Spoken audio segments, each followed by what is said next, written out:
Au Burundi, il y a 70 élèves par classe qui se partagent des livres à 4, 5, voire 6.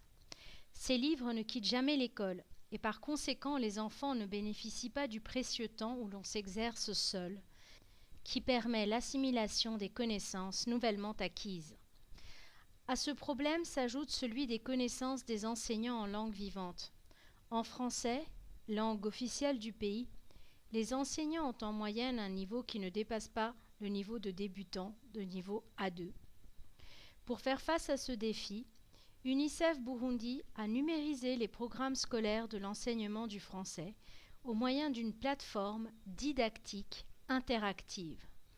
On y trouve des leçons sur la partie de gauche et des exercices d'application autocorrectifs permettant aux apprenants, enseignants ou élèves d'investir le temps libre laissé par les 3 heures de cours quotidiennes dans l'apprentissage sur mesure.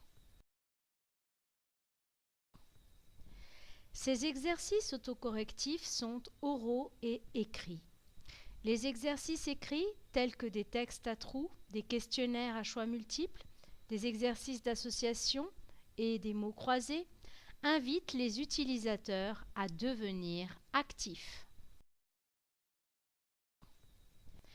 Les apprenants vérifient ensuite leurs réponses et le dispositif leur donne alors des indices pour leur permettre de se corriger. Mais ce sont les exercices oraux les plus précieux. Les consignes et les énoncés sont donnés à la forme orale. Les élèves doivent répondre, puis la correction leur est donnée et enfin, il leur est demandé de répéter. Ainsi, ils s'exercent en langue parlée comme si un professeur particulier était assis à leur côté. Ils travaillent la correction grammaticale à l'oral en même temps que la prononciation et la fluidité. Dans certains cas, l'écoute des textes est illustrée par des images permettant de concrétiser les apprentissages. Les déserts sont entourés de zones arides et semi-arides.